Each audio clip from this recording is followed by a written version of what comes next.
All right. Welcome, everyone, to Journey with Dr. J through Ready, Set, Grow, College, and Beyond. I'm joined here today with my guest, Dr. Corey Holmes, who's going to tell us about a number of different things, give us some insights from his various experiences. So, Dr. Holmes is a scholar, educator, federal leader, father, and published author. He will be offering practical and reflective takeaways for students, parents, and professionals navigating college, their purpose, and just personal evolution. So I will open it up to Dr. Corey Holmes to give us a couple of introductory words about himself before we dive into our discussion. Dr. Holmes? Thank you, Dr. J. It's such a pleasure to be on your platform. Very quickly, my name is Corey Holmes. I'm originally from Detroit, Michigan. Only child. Love to travel, love to read, love my HBCUs. I have a wife who is currently in the federal government. I have one son. His name is Evan, the love of my life. And like you said, as we'll talk about it as we continue our discussion, but I love to write about all things. I have a background in Africa and foreign policy and some legislative policy, but my true essence is just writing. And so it's great to be here. I'm excited to have you. Before we dive in, I will more formally even introduce the book. So, like I said, Dr. Corey Holmes is an author. You can get his book, Golf, Cigars, and Scotch, Balancing Fatherhood, Friendship, and Fine Living, on multiple platforms, definitely Amazon. I will provide a link to that as well. But yeah, so get the book, check it out. But let's dive in and get more into our conversation with Dr. Holmes. So, in these first bit of questions, I'd like to just talk a bit about the mindset and your journey. So, like we've both mentioned, you were in federal government, involved in legislative policy, and still are today very active in various organizations. So, I wanted to get a sense of what internal decision or moment like marked for you the real start of your academic journey? Wow. That's a very good question. It was my mother. So my mother was an educator. Mm-hmm. She taught everything from pre-K to Yale University, where she taught aspiring teachers about early childhood development. And so, yeah, I never really wanted to go into education, one, because I just thought it wasn't fiscally viable, right? I didn't think the profession made enough money. But as I've gotten older, I mean, it was my saving grace, specifically when I was on the Hill. I knew it was a passion, but it came to fruition once I got my first taste of a classroom at New York University and then Howard University. Mm-hmm. Now, you talked about teaching at New York University and Howard University. What were those experiences like? So both have a global perspective, right? So my Howard University course was basically a course on African studies. And so I kind of maneuvered the class a little bit where, it wasn't just about the history of Africa. It was about present day Africa, what U.S. Africa policy means in the 21st century, African thought leaders, but also the economics of what Africa can be on a global stage, right? And so in that particular course, say maybe 20% were actually from the continent, right? Oh, and nice. So anybody who's ever been to the continent knows, usually if you see a person from the continent, and I'm speaking of Africa, receiving an education in the United States, they take it very seriously. And so you would have some of my students from the continent wondering why some of my students from the States weren't taking their studies as seriously as they were, right? Like you have this opportunity, you all have everything right at your feet. You all need to take advantages of the opportunities you have. Do you know how hard it was for me to get over here and into Howard University. And so that was a different perspective, right? And so I tried to meet both groups where they were and tried to intertwine the different cultures, right? And say, hey, look, on one hand, you all from the continent can show truly what an education can take you in regards to the global perspective, right? And you all from the United States can say, hey, it's not necessarily all about academics. There needs to be a balance, right? Kind of a, not a work-life balance, but maybe a school-life balance, where you don't put so much pressure on yourself that, you start to have mental breakdowns, because that does happen. It's Mm-hmm. actually more prevalent than you think. At NYU, it was a smaller group of students. Most of them were, again, from global society, whether they were from Europe, whether they were from the Middle East, whether were from the continent of Africa, and of course, then the United States. And so that class basically knew what they wanted, right? So they specifically came to Washington, D.C. to either get an internship on the Hill or working at an NGO or a think tank about a certain issue that they cared about, whether it was climate change, whether it was healthcare, whether it was criminal justice, et cetera, right? So they kind of had a focus, but they were also older students, right? So they were sophomores all the way up to seniors, where is that class at Howard University, they all were 18-year-olds. They were freshmen, right? So there was some growth that was taking place in real time. It definitely makes me think about generally too, like what students experience when they go to school. Like you're going to deal with and get exposed to diverse populations. What advice would you give to a student or professional that's looking to get into academia? Wow. So again, right, and right. Had a prof tell me, if you're not published, what are we talking about? But my journey was a little different, right? So I graduated with my PhD in 2019, and I published a book in South Africa. So for me, I always wanted to primarily publish on the continent, because that's where my work was based. That's where my field research was, right? And if other folks from around the globe saw it, then, that was the cherry on top.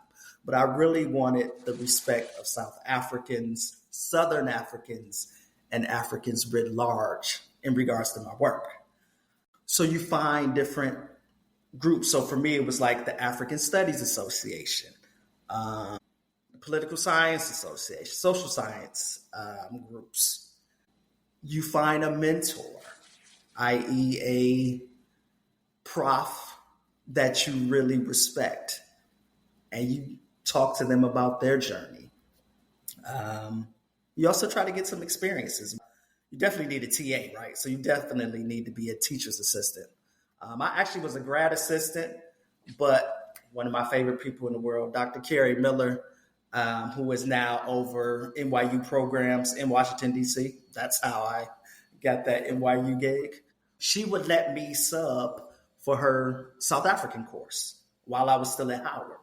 So you need that Mm-hmm. experience, right, before you graduate, right? Because I always say, once you graduate, it's like, okay, the gloves are off. They think you know whatever you know, right?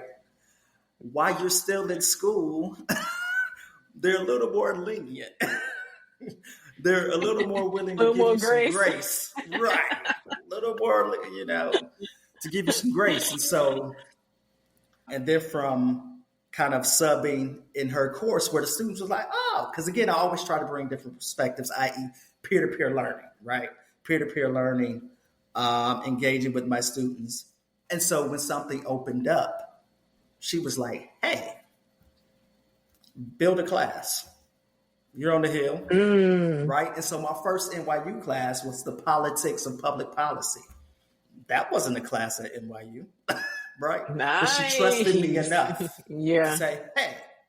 And then secondarily, I had to take over a legislative course. And so, but with that being said, it was basically because she entrusted me and I got some pretty decent reviews from the students. Additionally, a couple weeks ago, she actually called me and said, Corey, are you back in the States? You know, because of all of the stuff that's going on in Washington, D.C. I said, thank Yeah. God we are not, Dr. Miller. She was like, oh, I wanted you to teach a couple courses. And truthfully, Dr. J, I miss it, right? That's the one Yeah. thing I miss about, you know, not being over in the States right now is my students. And so that's why, and I know we'll get into it as we continue to have this great conversation. That's why I try to mentor any and every chance I get, right? Because I love helping shape young minds. I love sharing my story with students and saying, hey, this is how I did it, but you don't necessarily have to do it like this. But these are the certain things that you must do to have some form of success, right? Because they're tried and true, right? Um, and so, but yeah, I appreciate that. So, first, definitely engage with your professors, get to know them, learn about their story, their experience. Also, build your academic and professional reputation through those professors by getting exposure to doing what it is that you're interested in. And I really appreciated how that initiative to be engaged, to talk with your professor, get exposure to different efforts and activities, ultimately created that opportunity for you to not only teach, but also like create a course. Like when you said that, I'm like, whoa, you're adding yeah, to the curriculum. yeah, I know that's pretty cool. Like I think most folks, like their first time out, they are doing what you mentioned. You take over a course that already exists, but like to be able to just bring something to the table, put your own stamp on it, and roll that out, I'm pretty sure that was quite exciting. Mm, great opportunity for absolutely. sure. And I just wanted to add one more thing as you were talking. Hmm. Lastly, please apply for these fellowships, right? Whether it's the Mm, Ford Foundation, whether it's because I was in Nat Security, it was the Bourne Fellowship, um, a hmm. Fulbright scholarship. Because one, obviously those awards are prestigious, but two, you have to have somebody backing you, and that's usually a professor, right? And so if that professor is backing you, they'll probably back you throughout your career um, when you need a letter of recommendation or referral, right? Can't tell you how many letters of recommendation, and I've only been teaching since 2022, Hmm. upwards of 50, right? Yeah. Letters of recommendations, Hmm. right? So that is tantamount, right? Applying to those merit awards, those scholarships, you know, seeing how you rate with other folks and your specific potential profession and you know, testing your boundaries. Hmm. I appreciate that point because, sometimes students, when it comes to like school, you are only thinking about scholarships on the front end when you're going in there. But I really appreciate you bringing up the fellowships. When you mentioned it, it made me think about the Ralph Bunche Center Yes, and yes, all of the yes, different awards yes. and recognitions that you can get. So yes, definitely apply for the fellowships. Look into what's available through your program and outside of your program. That's definitely where that relationship with your professors will come into play.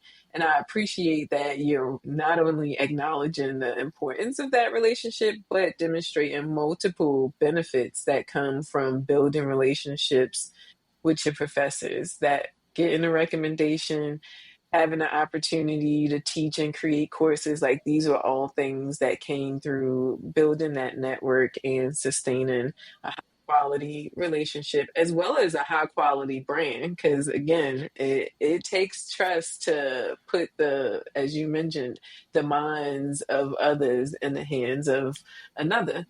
So yes, thank you for that. I wanted to ask, so were there any mindset shifts or like daily practices that help you to stay grounded while you were going through school or your professional journey? So let's start with school. So, as you know, obtaining a PhD is a grind. Um, Yeah. so I started in 2014. I just left the State Department, and shortly thereafter started Howard University in 2014. I had my first kind of fellowship merit award in 2016. I got married in 2017. That's when it kind of became a little more difficult, right? Because my wife was ascending in regards to her career, but I'm still a student, right? So she's like, okay, we need houses, we need to start thinking about kids, et cetera, right? So to keep me grounded, obviously I leaned on her, but I leaned on my friends as well, right? We would go, obviously, to cigar bars. I wasn't playing golf at that point. Go to cigar bars and let some steam off, right? Because it was our own little cohort, right? And nobody, even my Mm-hmm. wife, nobody knows what you're going through unless you're going through it, And right? it, And so yeah. when you're getting a PhD, nobody else understands it unless you're actually in that arena, in that cage, if you will, Mm-hmm. right? In that fire pit. And so, yes, weekly check ins with my friends, getting a break, going out, just letting our proverbial hair down, not thinking about Mm-hmm. research and writing papers, and then coming back refreshed, right? Because as you know, you have about 7 years. I wanted to finish in under 5. So, and that was Come with field on. research. So, right. So it was a grind, right? Yes. But I also had a spouse who was saying, yeah, we don't have all day, right? There is a ticking clock on this thing. So let's get it done. Yeah. Yeah.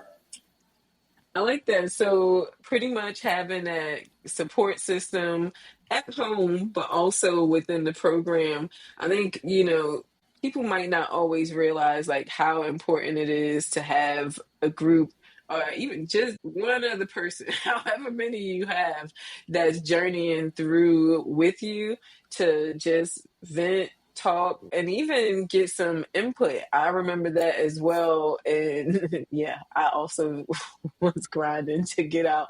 But I remember that one friend, like the few times, and I was like, you know what? I'm going to go home. I'm not going to the library. And he would be like, nope, Jen, let's go. Let's go. We're going. And I'm like, all right, all right, I'm coming. I'll meet you.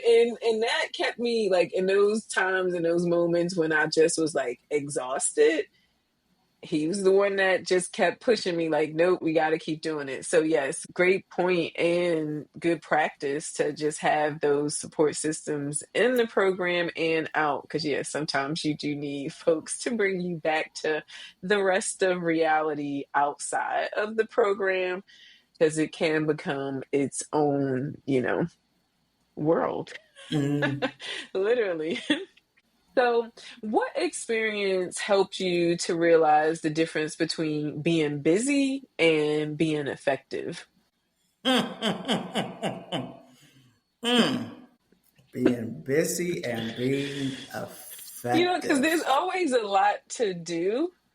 And I do know some folks who will just like create stuff to do, but they're not actually like doing the things that are truly like making progress. It's just like Ha ha busy ha. work. Yes. So, you Yes. might look like you got a lot going on, but like you're not actually doing Right. much. Right. Yeah. So what was it that helped you to realize the difference between just busyness and actual productivity? Wow. So it truly was when I stretched myself to the limits. So obviously, when you're working at the State Department, you're very, very busy, right? Um, you're working on different policies, you're working with different agencies. It's a mental grind. Um, so I was busy, but a lot of the times it felt mundane, to be honest, right? At a certain point, it felt like my voice wasn't being heard. So even though I was, I had two interagency portfolios, right? So the now dismantled USAID and USAGM, right? Um, and so, yes, busy, busy, busy, busy, busy. But was how effective? I didn't know that answer until I started at NYU and Howard at the same time, right? Mm-hmm. So on Mondays, I was at NYU, and Thursdays I was at Howard, which meant everything I did in life at that point had to be strategic and in sync. Not to mention that I had a wife and a toddler, right? Yeah. So with all of those things on my plate, I didn't feel busy because strategically, HU, Howard University, and NYU was giving me what the State Department wasn't giving me. And then conversely, the State Department was still giving me that foreign policy fix that I've always needed, right? Just when I thought I was out, they pulled me back in. And my family was the base, right? So it didn't matter if I was busy, right? My son, Daddy, you're back.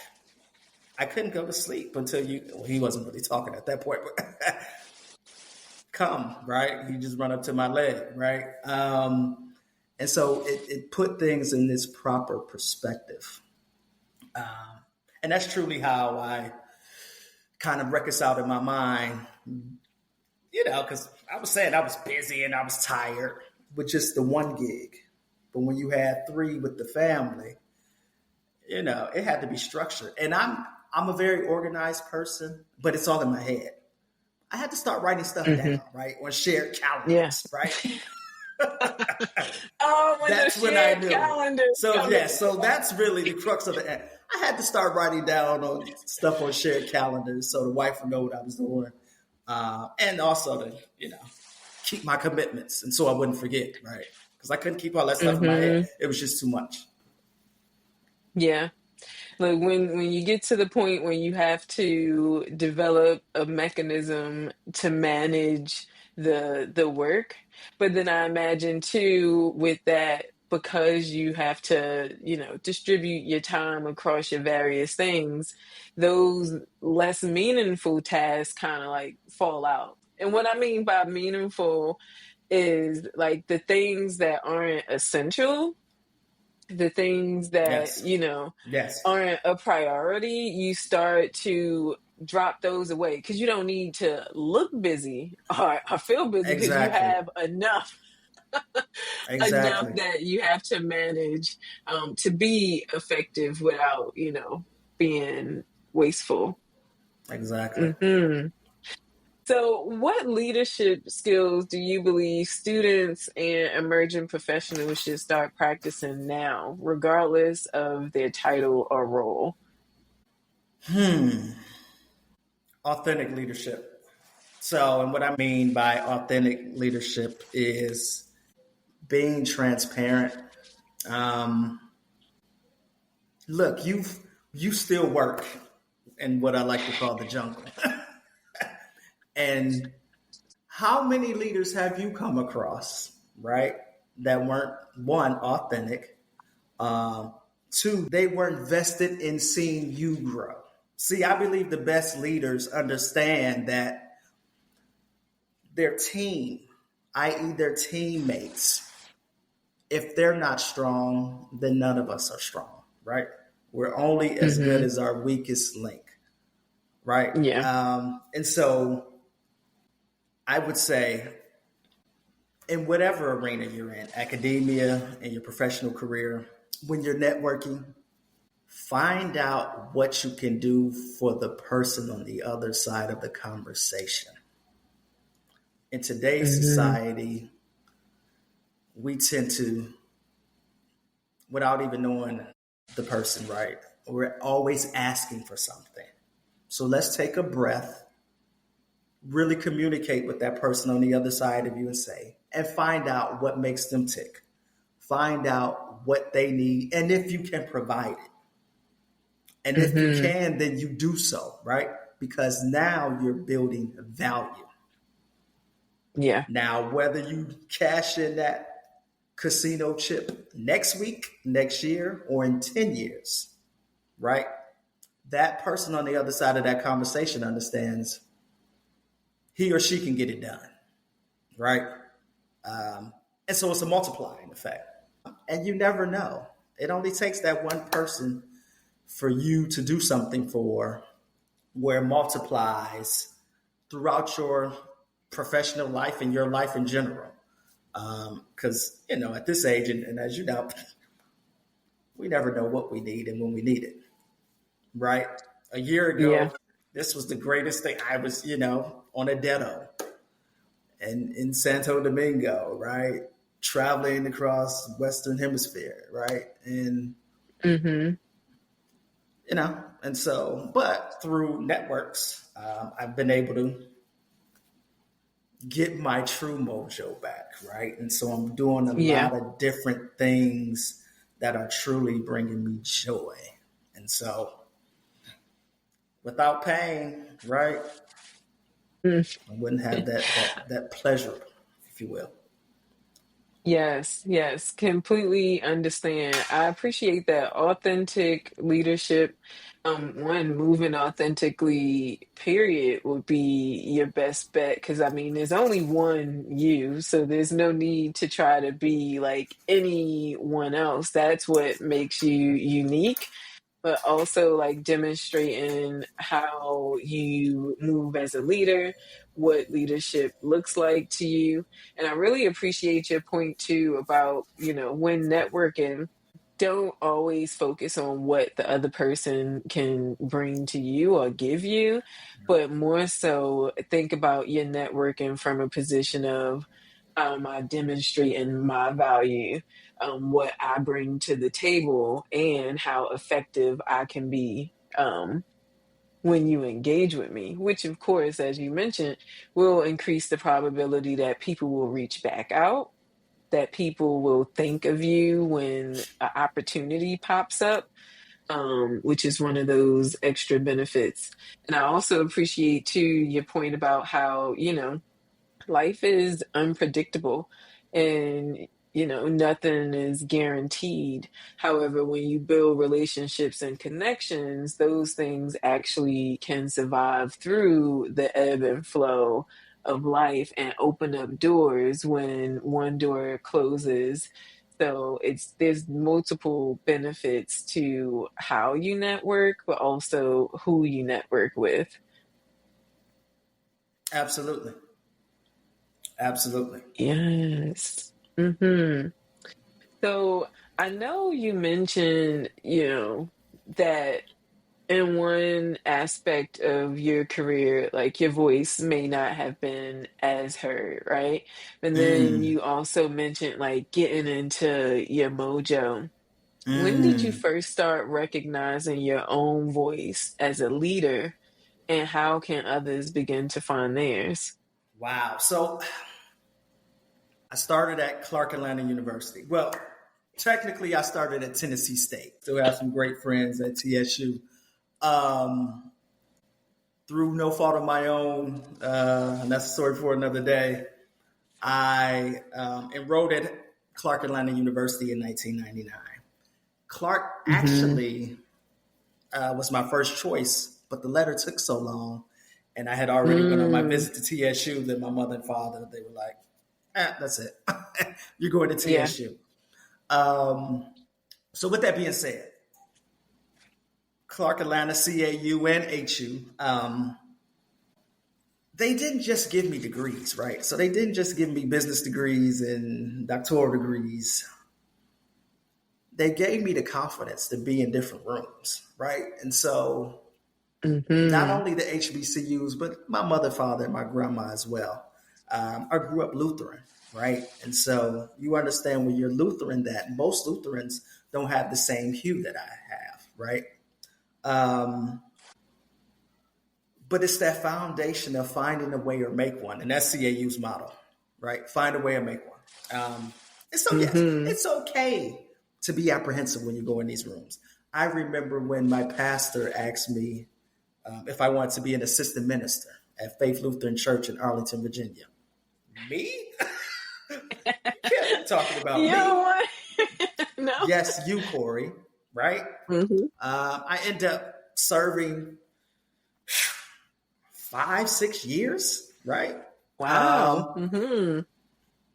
and I was a natural at it. One, because I grew up in the Lutheran church, right? So Yeah. I knew all of his principles and teachings.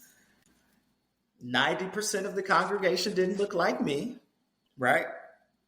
But they Mm-hmm. knew I knew, one, what I was talking about. Two, it was all out of love. And I think I have an infectious attitude and personality, right? Um, but also in places like diplomatic engagements, right? And we know coming from HBCUs, especially when you're on this East Coast, sometimes we get undervalued, right? We have to prove a little Yeah. more, right? Not only do I have to have a Fulbright and a Bourne, but I have to be published. And I have to have worked at the State Department and on the House Foreign Affairs Committee and own a business, right? Like, you have to do exactly, Very right? ambitious. Right. At the Where DMV, someone else yes. might just have 2 degrees from one of these Northeast universities, right? But again, that's that alumni network. And so I know I'm going off on a tangent a little bit with the question, but I do want to make this point of we as a alumni network have to do a better job when we get in these positions to reach back and pull. I'm sorry, it's a mandate. I'm sorry. It just is, right? Because we constantly talk about, the plight, but I'm in too many groups to know that we're not in a lot of these rooms. We are. It might just be one or two of us, right? And so that means Mm-hmm. you're going to have to take a little time, right? To say, okay, and identify somebody. Come with me. Let me show you the ropes. This is what can happen. This is what can happen. This is how you have to move. This is how you have to navigate to get here. We're not doing enough of that. I don't care if it's in government space, the private sector, academia, etc. We're not doing enough of it. And that's one of my passions. So That could reach back and you have mentoring. to. Mm-hmm. You have to. Who else is going to do it? And I appreciate your point about these different schools being in addition to your family and upbringing, what further provided confidence for you to walk boldly into these spaces, and just a reminder that, no matter where you come from, even like, the varying levels of competition. Because I can say when I first got to Howard, Howard undergrad was one of the first students that I had seen with a business card. Okay. And I was going to Absolutely. school at Howard for grad. And I was like, Right. Absolutely. Yes. okay. Yes. And Yes. they were the president of the Political Science Association. And that was what card they were giving me. And I was Yeah. like, okay, we have entered the District of Columbia. That was the first indication that I had that, okay, this is not Virginia. No offense to Virginia, right? But it was just like a whole different environment. But it definitely was preparing you for when you enter those different rooms in Yeah. real life. So I appreciate you mentioning that environment and community that cultivates that independent leadership, but also supports you and just standing firm in who you are, what you bring to the table, and what you bring in the room, but also not forgetting that there are still folks outside of the room. So when you get in the door, you didn't say it this way, but kick the door down. Kick the Indeed. door down, but Indeed. raise awareness about the fact that the door even exists. I think sometimes that's it too, right? You get into a space, but nobody actually may know that where you are exists. So like just like the importance of Mm, visibility yes. and Yes. just being present and putting yourself out there. Like, share what you got, share what you know so that everybody can know where to go and what you're doing. Hmm. Absolutely. Absolutely. That was an important variable of the book, right? Like, I'm a very private, discreet person, but too many people were telling me, no, you need to tell the story. You've done, I mean, and I'm like, what have I done? Like, no, tell the story. Tell the story. And so that's what I'm trying to do, right? Is just tell the story. And you'll hear in my voice, I want all of us to win. I think on the other side of 45, I'm so okay with me. And I'm going to do whatever I do regardless, right? I truly want all of us to win. I truly get a kick out of other people's successes. And so, Mm-hmm. yeah. I will admit, I don't know about the folks who are bothered by other folks' success, but I will invite them to consider and reflect on why they're bothered by positive,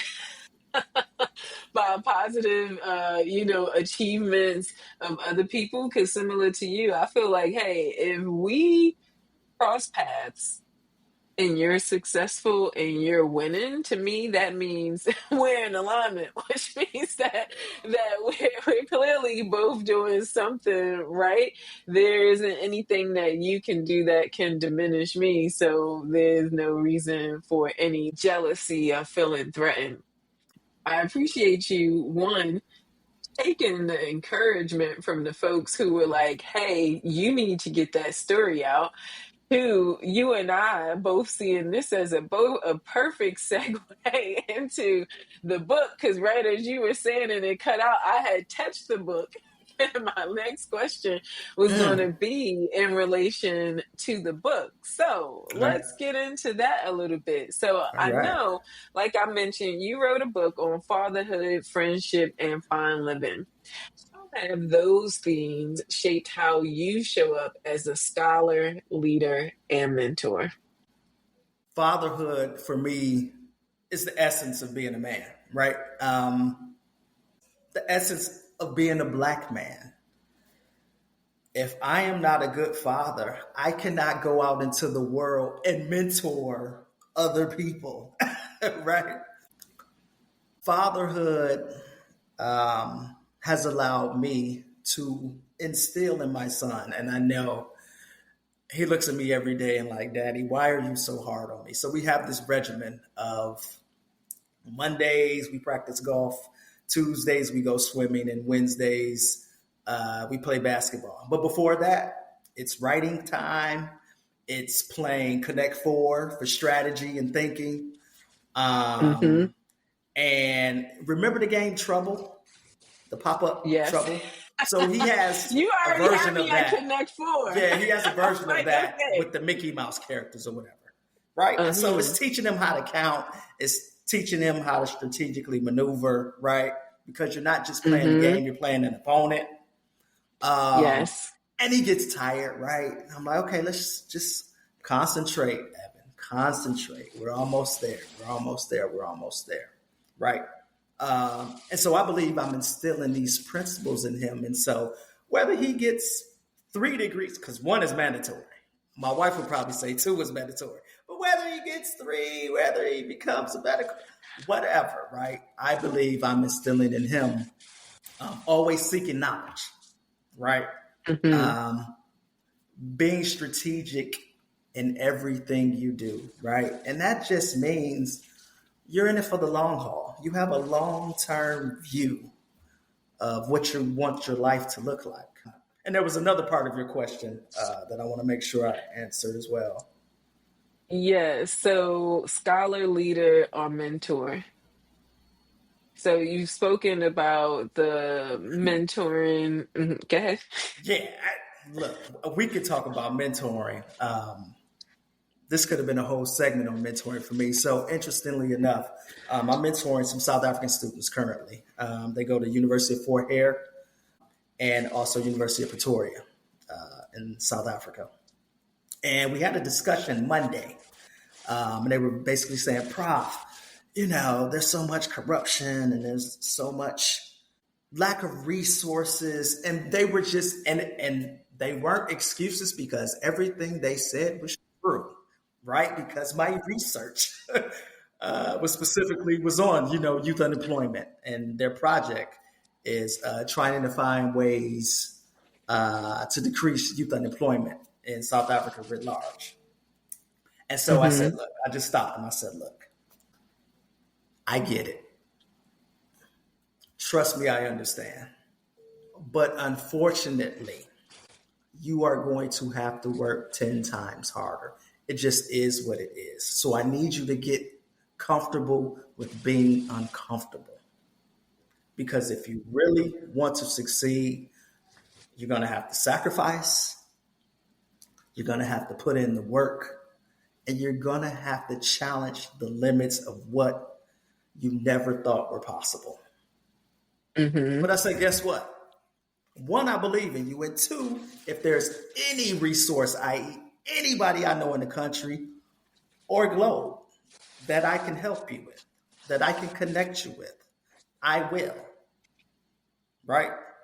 And so I did that right after the call. I connected them with a young woman who actually had an internship on the Hill, but she's from South Africa. She's like 40, 40 under 40, best 40 under 40 in South Africa. Real political star, right? I could see her being a premier one day soon, actually. And so I said, look, hey, Tokozile, I need you to talk to my students. She was so, Prof, yes, because one, you're on the ground. Two, you are in their environment. But three, you can show them that it's attainable. They can reach out and touch you, right? And so they're having conversations not just for this project that's due. These are lifelong conversations if they want them, right? And so what I told them was, hey, my job is to connect you. How you engage with her, all I ever ask you to do is be professional. But how you engage with her, the depth of that relationship, that is up to you all. But I'm always going to try to put these resources in front of you, right? Because there's more to resources than monetary resources, right? And so, but mentoring, yes, that is. And look, mentoring, what I have learned recently is that even mentoring has a season, right? So I specifically have not talked to certain folks in a while, right? Because they're doing great, right? And at first I'm like, why are we still connecting? But I had to realize and take my own ego out of it. Like, no, Corey, they extrapolated what they needed out of you at this point. They're soaring. And if they need to come back, they'll circle back, right? And so you have to get your id and super id out the way sometimes too. And let your folks fly and flourish, right? Because it's not about you at the end of the day. It's about them. Mm-hmm. I appreciate that, especially the last point. You know, that help doesn't have to be ongoing. There are peak seasons and then there's down seasons, but not taking those down seasons personal, Yeah. but recognizing, hey, that's probably also an opportunity. You can just slide a new mentee in there who needs support right now. And then when I also look at it, it's also the benefit. Like you're literally seeing the result of your mentorship to the point that now they can actually like stand and move independently, which is also awesome. It's a beautiful thing. It's a beautiful thing. And truthfully, you hope every mentee, right, can soar and ascend. So So what guidance would you give to students trying to balance identity, responsibility, and joy? Oh, you mentioned joy. And joy without burning out. hmm. So, everybody talks about work-life balance. It's Mm-hmm. really work-life purpose, right? So only do things that have Ooh. purpose. Only do things that have purpose for you, right? Mm-hmm. Embrace the unexpected path. Look, I'm sure you know, like I know, sitting right here today, you couldn't navigate this thing and being okay with that, right? Yeah. Again, we talked about strategy, right? You do have a strategy, you do have a long term goal, but you have to understand that there are going to be some left and right turns, there are going to be some pivots, right? And being okay with that and going with the flow as long as you're still close to what your long term goals are. Say yes to scary opportunities. Say yes to scary opportunities. Look, when I went, my first time in South Africa was back in 2009. I didn't know anybody in the country.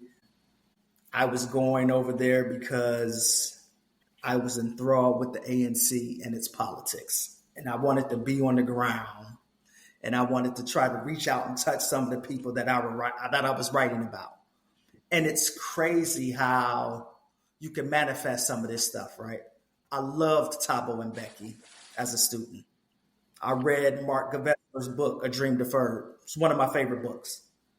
To be a Thabo and Becky African leadership fellow and shaking his hand and saying, son, you are a change agent.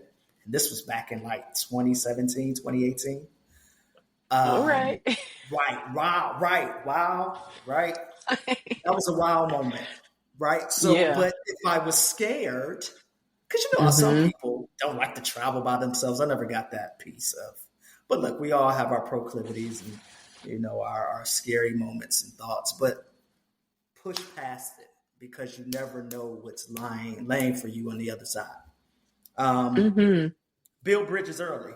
We kind of talked about that. That's basically the networking piece. Um, I'm not going to say everybody is a fan.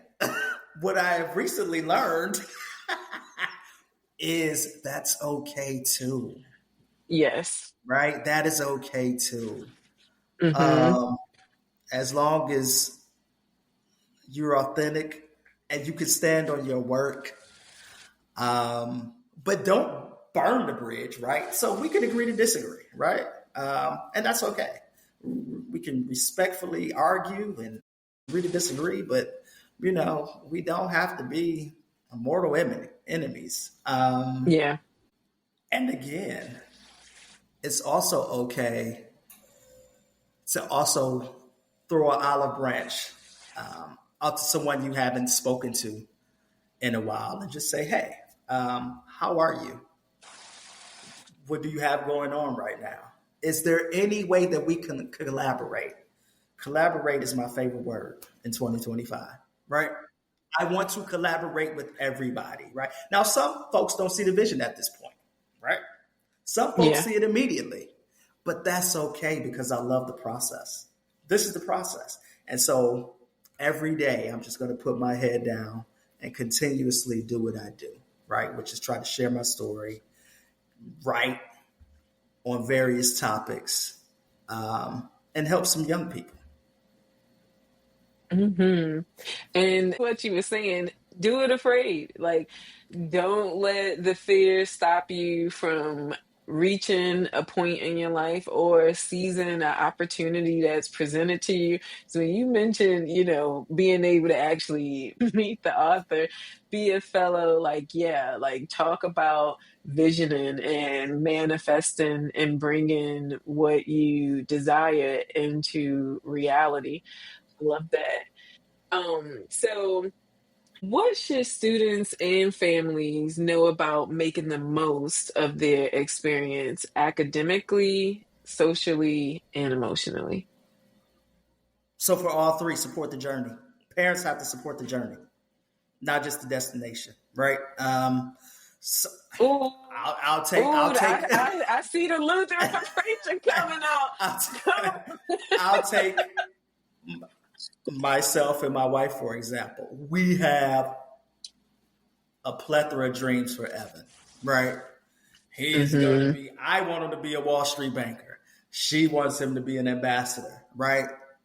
But support his journey. He doesn't know what his journey is. Now, I am going to push him in certain directions so he can be in the realm of some things, but support his journey, not just the destination. So I would say parents, support your children's journeys, not just the destinations. Also check in, right? These are crazy times. So check in with your kids.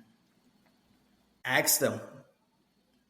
Share your particular stories Mm-hmm. about when you were younger, when you were at university, or whatever's going on that might be applicable to what they're going through, right? Because I think when children hear that their parents have went through something and have come out on the other side, it might keep them from not challenging themselves, if you will, right? And so um, I also believe in international investments.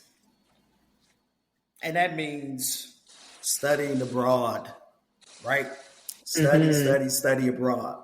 Again, this goes back to say yes to scary opportunities, but that also means apply, right? Because you can't Yeah. receive these opportunities if you don't apply.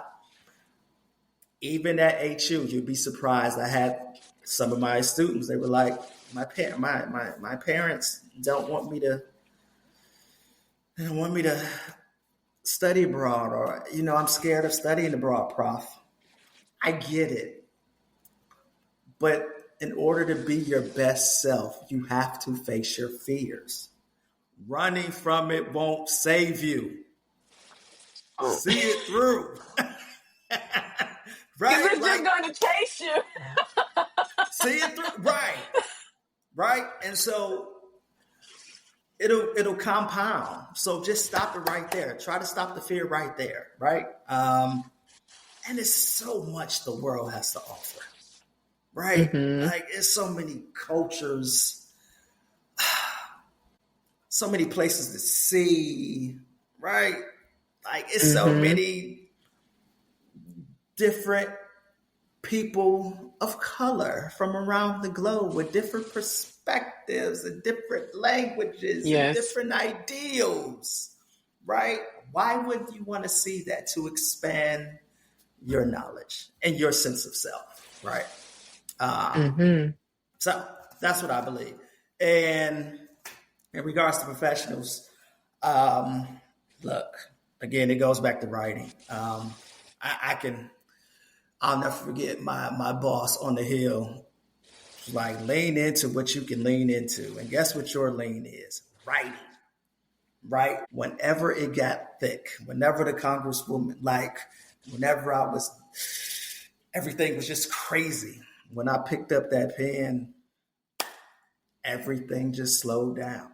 I remember writing speeches in 5 minutes, and she had to be on camera in 5 minutes. Had a whole Wow. speech that I didn't write, and I had to fix it. And I'm looking at it like, I'm just going to write a new one. But that was through repetition, Yeah. right? Bold moves. Right? HU And it training, worked. It right? worked.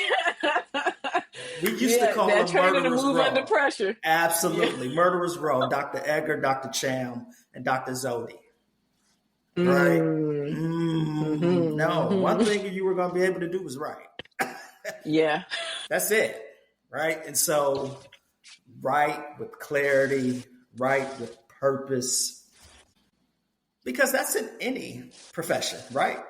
Yeah. You have to write something, whether it's a report, whether it's a referral, whether it's a recommendation. You have to be able to put thoughts on paper in a clear and concise Mm-hmm. manner. And then, like we just talked about a little bit, crisis competence, right?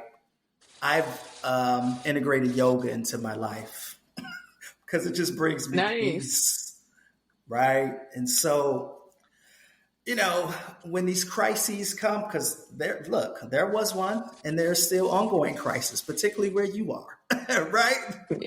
But Yeah. it's not letting that stuff overtake you. I'm in so many orgs where it's just like the sky is falling and Rome is burning. And I have to turn that stuff off like, okay, you guys, I get it. It's a time to mourn, but then there's a time to heal. And I feel like it's Yes. a time to heal. You have to heal internally. Like, let that stuff go. You only can control what you can control. Mm-hmm. Find what you love to do. I was just telling someone earlier, she's still in that grieving process. And I said, one, give yourself some grace. And she's a pretty high ranking official Mm-hmm. in the Gov. And she was like, give yourself some grace. I get it.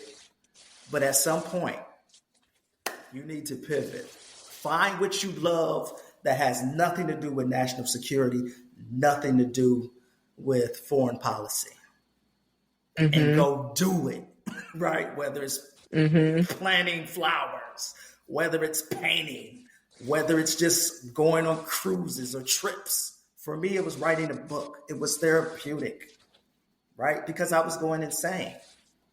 Like, the world doesn't value me. No, you just have to pivot. And Mm-hmm. now, I haven't smiled as much. It's hard now. Don't get me wrong. This stuff is hard, right? When you're a one person Yeah. band, this stuff is hard. But I haven't been this excited, happy, content. I don't know. Maybe since my son was born, at peace, right? And Mm-hmm. so, yeah. I really appreciate your share, and what I heard a few times, and it did come up a couple of times too, but now I'm just going to call it pivot into your passion, pivot into your Mm. joy, Yes, absolutely. pivot into wholeness. Like, don't stay in a place of lack, because there's always more outside of the bubble of what you're experiencing. Only thing you have to do, it makes me think about the telescope, right? Like, the pain point is in the telescope. Only thing we have to do is step back from the telescope to see what's beyond, like, just that single lens. Like, just Yes. step away, step back, and you'll actually see that, that thing that was just like eating you up, tearing you down, it actually had more weight and value given to it than it actually probably deserved, which was probably also why it was being removed from your life, so that you could pivot into your passion, pivot into your joy. All right, I love Agree. that. Well said. Look, I'm excited. I'm like, I'm about to go see what my next action is doing. I feel like I need to get my pen out and get these poems and other things cranking out. You're inspiring me with this writing. Hey, look, Hmm. and Doc, like that. Look, once you get on the other side of a PhD, now it's like, okay, what am I going to write about, right? Like, you usually shelve your Yeah. dissertation for years. It's the bane of your existence, right? But after that, that's why I was glad to find other things to write about, right? Hmm. But now I'm about to jump back into that. And so Yeah. we'll see what that looks like. But oh yeah, that was the bane of my I, existence for about 6 years. I appreciate you saying that though, because mind you, and it's funny, right? So you're about to dive back in. I know my advisor for my dissertation will probably side eye me in this episode right now, right? Because I think, like, the year after, we had already had conversations. At the defense, they were mentioning John Hopkins. Only thing Ah, I could okay. think was, I want to lay down. Right. That's all I Right. want to do Right. is lay down. He emailed like 2 years after. He was like, we recently we published a book. I did a chapter in there, and when the book came out, he Okay. said, "All right, so are you ready now to finally turn back to your dissertation?"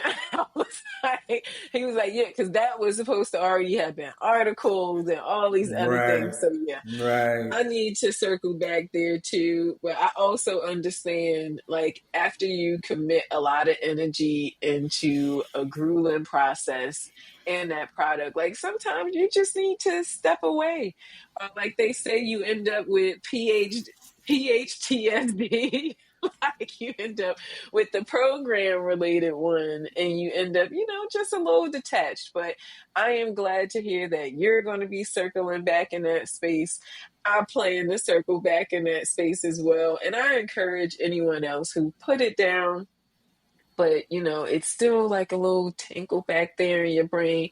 Consider going back into it. Like the difference is now you're in control of the research and you're Absolutely. not subject to your to that whole committee system anymore. So Absolutely.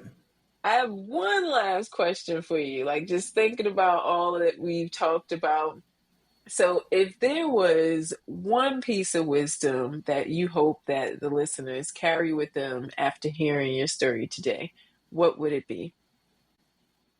In the theme of HBCUs, we often look at it through a lens of nostalgia. Um,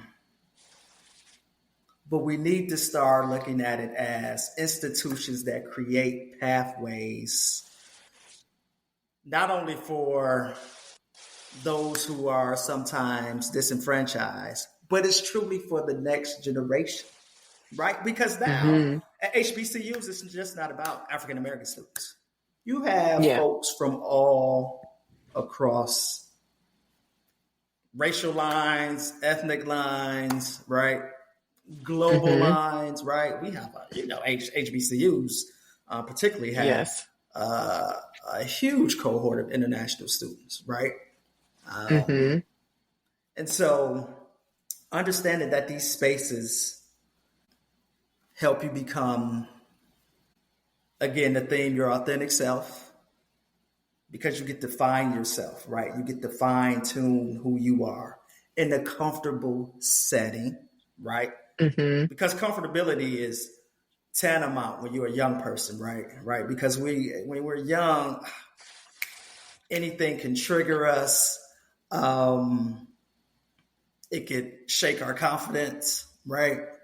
And so being in comfortable spaces, having people who have your back is tantamount. Um, and so I'll leave you all again with this: find a way or make one, right? So after even that little nostalgic piece I just said, don't get it twisted. We're about tangible results. Find a Yes. way or make one. Mm-hmm. And you do that by what we discussed about in this conversation: strong networks, professionalism, understanding your worth, and knowing what you bring to the table, right? You got to have that skill set. Um, being unabashed and being unafraid of what's out there, right? Run to it. You never know what's on the other side. And usually it's an opportunity, right? And then lastly, know that there are folks that do care, that do want you to succeed, that will share their knowledge and their resources with you, right? If they deem Mm-hmm. you valuable, right? So make yourself valuable. Look, stand in your authenticity and see your own value, and no one else can deny what you already know exists. And I love that point of, if you don't see what you desire, create it. Like there isn't anything or anyone stopping you from creating what you think needs to be present. Only thing you need to do is acknowledge that you have the power and ability to do it. Absolutely. And if you can take, so this is really my last point. Close your eyes and imagine what you would do if money was not an issue. Mm, Go do it, right? Money wasn't an issue. yes. Go do it. Well, y'all heard it from Dr. Corey Williams Holmes. Money is not an issue. What would you do? Go do it. Get his book, Golf, Cigars, and Scotch: Balancing Fatherhood, Friendship, and Fine Living. on Amazon. I appreciate you coming through, Dr. Holmes. It's been a great conversation. I enjoyed chatting with you. Thank you for sharing the various lessons learned, best practices, and just your knowledge and wisdom based not only on your academic and professional career and journeys, but also your personal journey. And with that, we conclude our episode with Dr. Holmes. We'll see you all on the next episode of Journey with Dr. J through Ready, Set, Grow, College, and beyond. I bid you all adieu. Bye, everyone.